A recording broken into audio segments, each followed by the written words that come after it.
दोस्तों, सपा के महाराष्ट्र अध्यक्ष अबू आसिम आजमी ने बिहार के मुख्यमंत्री नीतीश कुमार की एक मुस्लिम महिला का हिजाब हटाने की घटना की कड़ी निंदा की है और उन्होंने इसे महिलाओं के सम्मान और मुसलमानों की सुरक्षा के खिलाफ बताया है।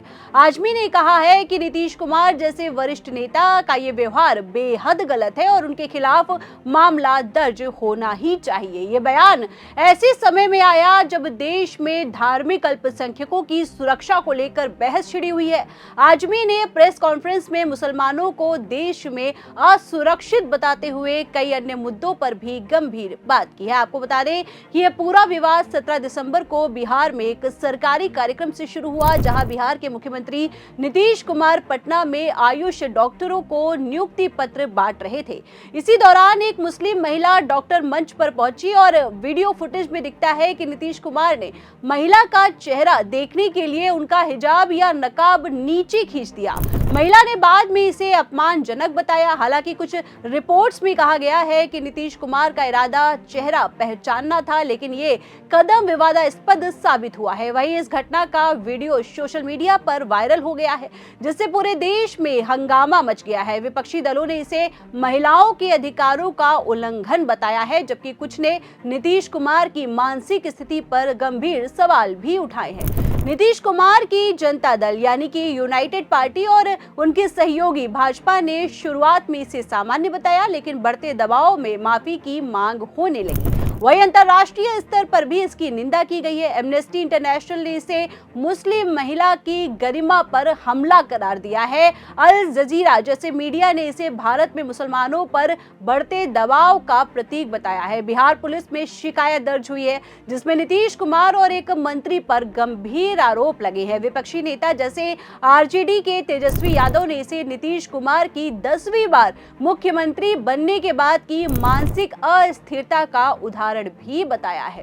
केंद्रीय मंत्री गिरिराज सिंह ने विवादास्पद बयान दिया कि महिला नरक में जा सकती है और जिससे और हंगामा फैल गया। आपको बता दें कि यह घटना कोई अलग थलग नहीं है। भारत में हाल के वर्षों में धार्मिक प्रतीकों को लेकर कई विवाद हुए हैं। सुप्रीम कोर्ट ने 2022 में हिजाब पर फैसला दिया था कि ये व्यक्तिगत अधिकार है, लेकिन राज्य स्तर पर नियम अलग अलग है। नीतीश कुमार की यह हरकत मुसलमानों में असुरक्षा की भावना को बढ़ावा देती है, खासकर जब देश में लिंचिंग और सांप्रदायिक हिंसा की घटनाएं तेजी से बढ़ रही हैं। आपको बता दें कि समाजवादी पार्टी के महाराष्ट्र अध्यक्ष अबू आसिम आजमी ने 17 दिसंबर को मुंबई में प्रेस कॉन्फ्रेंस कर इस घटना की कड़ी निंदा की है और उन्होंने कहा है कि नीतीश कुमार जैसे मुख्यमंत्री ने एक महिला के साथ इतना अपमानजनक व्यवहार किया है, ये बेहद दुखद है। हिजाब या बुर्का पहनना महिला की निजी पसंद है और इसे जबरदस्ती हटाना मुसलमानों को ये संदेश देता है कि उनके जीवन का कोई मूल्य नहीं है। आजमी ने मांग की है कि नीतीश कुमार माफी मांगे और उनके खिलाफ कानूनी कार्रवाई तेज हो। उन्होंने इसे पहला मौका नहीं बताया, बल्कि कहा कि पहले भी नीतीश कुमार पर ऐसे आरोप लगते आए हैं। आजमी ने कहा कि देश में मुसलमान होना अब गुनाह जैसा हो गया है। मुसलमानों को गद्दार कहा जा रहा है, उन्हें देश से निकालने की बात हो रही है, वे अब बिल्कुल सुरक्षित नहीं है। उन्होंने खान सरनेम वाले लोगों को मेयर बनाने की अफवाहों का भी खंडन किया है और कहा है कि मेयर कोई अच्छा इंसान होना चाहिए, न कि किसी धर्म विशेष का। आजमी की ये प्रतिक्रिया सपा की सेकुलर छवि को मजबूत करती है, क्योंकि पार्टी हमेशा अल्पसंख्यकों के मुद्दों पर मुखर रही है। अखिलेश यादव के नेतृत्व में सपा ने उत्तर प्रदेश में मुसलमानों के लिए कई योजनाएं भी चलाई हैं। वही आपको बता दें कि आजमी खुद एक प्रमुख मुस्लिम नेता हैं जो महाराष्ट्र में सपा की कमान संभालते हैं। वे पहले भी विवादास्पद बयानों के लिए जाने जाते हैं, जैसे 2015 में निर्भया मामले पर उनकी टिप्पणी, लेकिन इस बार उनका बयान मुसलमानों की सुरक्षा पर केंद्रित है, जो राष्ट्रीय बहस का हिस्सा बन गया है। कई मुस्लिम संगठनों ने उनकी बात का समर्थन किया है। जमीयत उलेमा ए हिंद ने नीतीश कुमार से माफी भी मांगी है। आपको बता दें कि जानकारी के मुताबिक प्रेस कॉन्फ्रेंस में आजमी ने संसद में ईश निंदा कानून लाने की मांग भी तेज कर दी है और उन्होंने कहा है कि वे सपा प्रमुख अखिलेश यादव से इस पर बात करेंगे और उम्मीद है कि इंडिया गठबंधन और अन्य सेकुलर पार्टियां इसका समर्थन करेंगी। वर्तमान में भारत में आईपीसी की धारा 295A है जो धार्मिक भावनाओं को ठेस पहुंचाने पर सजा देती है, लेकिन आजमी एक सख्त ब्लास्फेमी कानून चाहते हैं। और हालांकि भारत में ऐसे कानून की आलोचना होती है क्योंकि यह अभिव्यक्ति की स्वतंत्रता को प्रभावित कर सकता है। वहीं आपको बता दें कि पंजाब में 2025 में एक एंटी सैक्रिलेज बिल पेश किया गया था जो ब्लास्फेमी जैसा है। इस बिल में धार्मिक पुस्तकों या प्रतीकों को अपमानित करने पर उम्र कैद तक की सजा का प्रावधान है। आलोचकों का कहना है कि यह कानून दुरुपयोग का खतरा बढ़ाएगा, जैसे पाकिस्तान में होता है जहां ब्लास्फेमी आरोपों से हिंसा होती है। संसद में राघव चड्ढा जैसे सांसदों ने प्राइवेट मेंबर बिल पेश किए लेकिन वे पास नहीं हुए।